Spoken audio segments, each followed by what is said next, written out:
Hello everyone, Taylor the Kinesiologist here. Today I'm showing you a hip exercise for the glute medius muscle, which is located on both sides of the hips. This is a very important muscle as it helps to keep our hips stable and level during our many day-to-day tasks, especially walking, going upstairs, things such as that. So to train this muscle, we're going to be holding onto the wall for balance. We're going to be lifting our leg up in front, the one that's closer to the wall. We're going to let our hips kind of shift to that opposite side. And then all we want to do is drive our hip up and into the wall. So it's quite a small, subtle motion, but simply driving straight across, you should feel your muscles squeeze. And the one that is actually working is the one on the opposite side. So this is the muscle that's working despite this side kind of doing most of the motion. So we sink, let our muscles stretch for a moment, and then tighten them as we draw the hip across. And it is just directly in towards the wall, like you're going to crash into the wall with your hip. Good. And what's happening here is our pelvis is going kind of from this unstable position, and then it's lifting up into the opposite way to work. Okay. Your goal is to get a good 15 to 20 of these.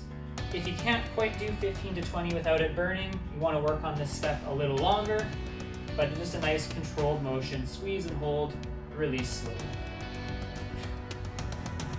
Okay, once you can do a good 15, 20 of those and you find it's getting on the easy side, you're going to take a Swiss ball.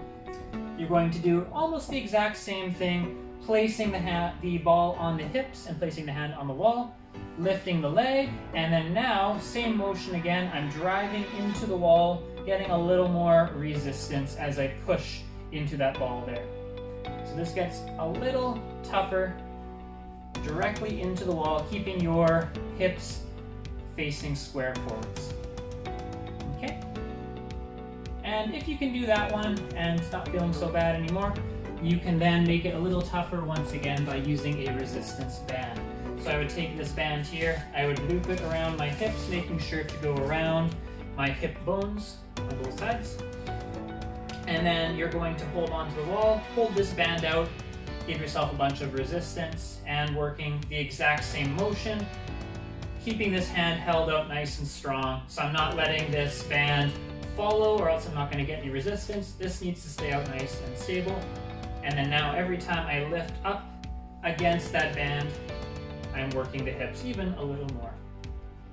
Good. Working through a good 15 to 20 of those in a row. And this is a really good technique for working hip stability. Hope you enjoyed that one. Now just to show you what it looks like when your hip muscles are especially weak, you get something called the Trendelenburg Sign, which means that your hips kind of shift from side to side and are not able to stay nice and even. So kind of hard to demo this when you don't have it, but your hips will kind of shift side to side when you're walking and they're not able to stay very level. When these muscles are functioning properly, your hips should stay nice and level and you shouldn't have any of that dipping from side to side.